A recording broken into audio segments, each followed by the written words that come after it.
प्याज की उन्नत खेती यूट्यूब चैनल पर आप सभी मित्रों का स्वागत वंदन अभिनंदन। किसान भाइयों, मैं हूं आपका कृषक मित्र और आप बने हैं अपने यूट्यूब चैनल प्याज की उन्नत खेती पर। जिस प्रकार से हमने पिछले हमारे 2-3 वीडियो में चर्चाएं की है कि बांग्लादेश में अब जो प्याज है वह पूर्ण रूप से समाप्ति की ओर है, यानी कि खत्म हो चुका है। बांग्लादेश में प्याज खत्म हुए या फिर 10% स्टॉक रहते रहते 3 महीने हो चुके थे। 3 महीने से बांग्लादेश की सरकार कुछ तस्करों के चक्कर में भारत से आयात नहीं कर पाई। बांग्लादेश को चीन ने और पाकिस्तान ने भी प्याज आयात का ऑफर दिया था, लेकिन बांग्लादेश ने यह कहकर मना कर दिया कि भारत का जो प्याज है वह हम लोगों को सस्ता पड़ेगा, क्योंकि चीन और पाकिस्तान भी यह चाहते हैं कि बांग्लादेश कम से कम भारत से व्यापारिक रिश्ते रखे।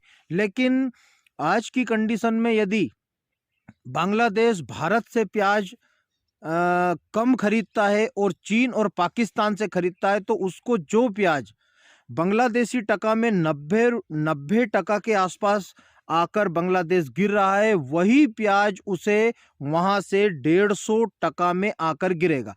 इसलिए बांग्लादेश को सबसे सस्ता प्याज और सबसे सस्ती जो भी खाद्यान्न वस्तुएं हैं वह भारत के अलावा किसी भी देश से नहीं मिल सकती। एक मजबूरी में बांग्लादेश किसी दूसरे देश के ऊपर किसी दूसरे देश से माल मंगाता है। लेकिन अभी जो बांग्लादेश में निर्यात हो रहा है वह मैंने कल के वीडियो में भी आप लोगों को बताया कि 50 गाड़ियां जा रही थी, लेकिन अब उन गाड़ियों की संख्या 200 हो गई है और ऐसी खबरें आने वाली है कि 500 गाड़ियों तक, 500 एलसी तक बांग्लादेश भारत से अब प्याज खरीदने वाला है, जिससे भारतीय बाजार में भी एक अच्छा उछाल प्याज के बाजार में हम लोगों को दिखने वाला है। एक सबसे बड़ी खबर एक और निकल के आ रही है कि 15 तारीख के बाद श्रीलंका भी भारत से प्याज जाने वाला है, यानी कि भारतीय प्याज का डंका अब बांग्लादेश के साथ साथ श्रीलंका में भी बजने वाला है। तो किसान भाइयों, बहुत से किसान मित्रों के पास में अभी भी पुराने प्याज रखे हुए हैं, तो पुराने प्याज को अगले सप्ताह में मंगलवार के बाद आप लोग विचार करिएगा उसे बेचने का, क्योंकि सोमवार के दिन हो सकता है कि थोड़ी मंडियों में आवके बढ़ें, क्योंकि संडे के दिन आवके मंडियां बंद रहती हैं। इसलिए जो संडे के दिन जो किसान मित्र अपने प्याज को कट्टियों में भरकर मंडियों की जाने की तैयारी करते हैं वह, और सोमवार के दिन, तो ऐसे में किसान भाइयों मंगलवार, बुधवार, गुरुवार, शुक्रवार पूरा हफ्ता प्याज के लिए बहुत ही अच्छा और इस वर्ष का ऐतिहासिक सप्ताह माना जाएगा। तो किसान मित्रों, अपने प्याज का जो निर्णय है वह अगले सप्ताह में जरूर लें और अपने विवेक, अपने बुद्धि से अपने प्याज का विक्रय करें। बहुत सारे किसानों का और बहुत सारे किसान मित्र जिन्होंने अपने प्याज का विक्रय कर दिया है, उन किसानों को अब अफसोस हो रहा है कि सरकार व्यापारियों को फायदा पहुंचाने के लिए जो निर्यात खुला हुआ है उसमें सरकार और व्यापारी मित्रों की सांठगांठ है। तो ऐसा किसान भाइयों कुछ भी नहीं है। व्यापारी मित्रों के पास में इस वर्ष पूरे वर्ष स्टॉक नहीं रहा। स्टॉक व्यापारी मित्रों के पास ना रहने से भी किसानों को नुकसान हुआ है, इसलिए किसानों को यह नहीं सोचना चाहिए, किसान मित्रों को ऐसे कमेंट नहीं करना चाहिए जिससे व्यापारी मित्रों का दिल फटे, क्योंकि व्यापारी मित्रों के पास में प्याज नहीं है, उसके बावजूद भी उन लोगों ने भी इस वर्ष बहुत नुकसान खाया है। जितना नुकसान किसानों को हुआ है उससे कहीं ज्यादा नुकसान व्यापारी मित्रों का भी हुआ है, क्योंकि उस समय बांग्लादेश का जो निर्यात बंद था, तो ऐसे में श्रीलंका, दुबई और हमारे जो मित्र पड़ोसी देश है जिन्होंने प्याज की मांग करी थी उनको माल जा रहा था, लेकिन दुबई माल भेजते भेजते जहाज में भी किल्ले प्याज में से आ गए, क्योंकि अक्टूबर के महीने में बहुत तेज सर्दी गिरी थी, उसमें प्याज का जर्मिनेशन जल्दी हुआ। तो ऐसे में उन निर्यातक जो निर्यात दुबई किया गया था व्यापारियों के द्वारा, उसमें व्यापारियों को लाखों रुपए का नुकसान उठाना पड़ा था। इसलिए व्यापारी मित्र प्याज का व्यापार छोड़कर बाहर हो चुके थे। इसलिए एक समय ऐसा आ चुका था कि व्यापारियों ने प्याज का व्यापार करना ही बंद कर दिया था।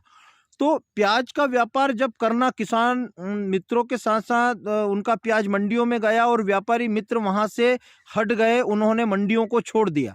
ऐसे में किसान भाइयों सबसे ज्यादा नुकसान किसानों के साथ साथ व्यापारियों को भी हुआ, उन्होंने व्यापार करना बंद कर दिया।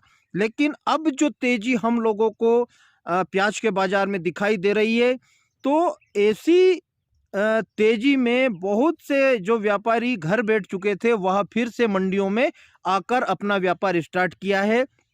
तो जहां पर 5 लोग मंडियों में व्यापार कर रहे थे, अब वहां पर 40 लोग व्यापार कर रहे हैं। तो 40 गाड़ियों की पूर्ति उन लोगों को करना है। सभी के पास में ऑर्डर है, क्योंकि भारत की मांग, दक्षिण की मांग, उत्तर भारत की मांग, बिहार की मांग इतनी अच्छी तेजी लेकर आई है कि दिल्ली की मंडियों में भी आमदनियां हैं जो शॉर्ट हो चुकी है। मध्य प्रदेश की मंडियों में भी जो आमदनी फुल प्रेशर में आना चाहिए वह भी कम हो चुकी है। तो ऐसी स्थिति बनी है कि अभी 20 जनवरी तक ना तो महाराष्ट्र का प्याज आने वाला है, गुजरात का प्याज जो आने वाला था वह भी बारिश की भेंट चढ़ चुका था, उसमें भी उत्पादन की समस्या आ रही है, वहां पर भी उत्पादन कम हुआ है। ऐसे में अलवर के किसान मित्रों को बहुत अच्छा बाजार देखने को मिल रहा है और मिलना भी चाहिए, क्योंकि शुरुआत में अलवर के किसानों ने भी बहुत ज्यादा नुकसान उठाया है और अपने प्याज को औने पौने दाम पर बेचा है। तो पुराने प्याज के किसानों को तो नुकसान हुआ ही है, लेकिन नए प्याज के किसान मित्रों को भी बहुत नुकसान हुआ है। हमारे खंडवा के किसानों को भी बहुत नुकसान उठाना पड़ा है। तो खंडवा के किसान मित्रों को भी नुकसान हुआ, अलवर के किसान मित्रों को भी नुकसान हुआ, और मध्य प्रदेश में भी जो रतलाम बेल्ट का जो प्याज आता है उसमें भी जो किसान ने जल्दीबाजी की, या जल्दबाजी ना करे तो क्या करे, फसल हटाकर दूसरी फसल लगाना था। ऐसे में उन किसानों को भी बहुत नुकसान उठाना पड़ा है। तो किसान भाइयों, अब किसी भी तरह से प्याज में कोई नुकसान वाली बात नहीं है। हल्का प्याज भी अच्छे भाव पर बिक रहा है। जैसे पुराना प्याज जो हल्का हो चुका था और वह 2 रुपए, 3 रुपए, 5 रुपए किलो बिक रहा था, वह प्याज भी अब 12 से 13 रुपए किलो मंडियों में बिकने लगा है। उगे हुए माल, किल्ले माल और चोपड़ा माल में भी आमदनियां तो बढ़ी, लेकिन उनकी खपत भी, उनका जो रेट है वह भी अच्छा हो गया है। 8 से 10 रुपए किलो चोपड़ा माल बिकने लगा है। तो किसान भाइयों, किसी भी तरह से अब प्याज के बाजार में मार्च तक घबराने की कोई जरूरत नहीं है। प्याज का बाजार एक अच्छे अनुपात में चलता रहेगा, किसानों को अच्छा रेट मिलता रहेगा। व्यापारी मित्रों के पास में किसी भी प्रकार से भारत में स्टॉक नहीं है। जो किसान, जो व्यापारी मित्र आज प्याज खरीद रहे हैं पुराना, वह स्टॉक नहीं कर रहे हैं, क्योंकि उनको यदि उन्होंने यदि 2 से 4 दिन स्टॉक किया तो उनके प्याज में किल्ले आ जाएंगे और वह प्याज जो उन्होंने 20 रुपए का खरीदा है उसे 10 रुपए बेचना पड़ेगा। इसलिए किसी भी तरह से प्याज में डरने वाली बात नहीं है। अच्छे प्याज में सुपर तेजी हम लोगों को दिखने वाली है, क्योंकि श्रीलंका भी अब भारतीय प्याज जाने वाला है। प्याज में सुपर तेजी बनी रहेगी। बने रहे मेरे साथ प्याज की उन्नत खेती यूट्यूब चैनल पर। जय बलराम, जय किसान, जय जवान।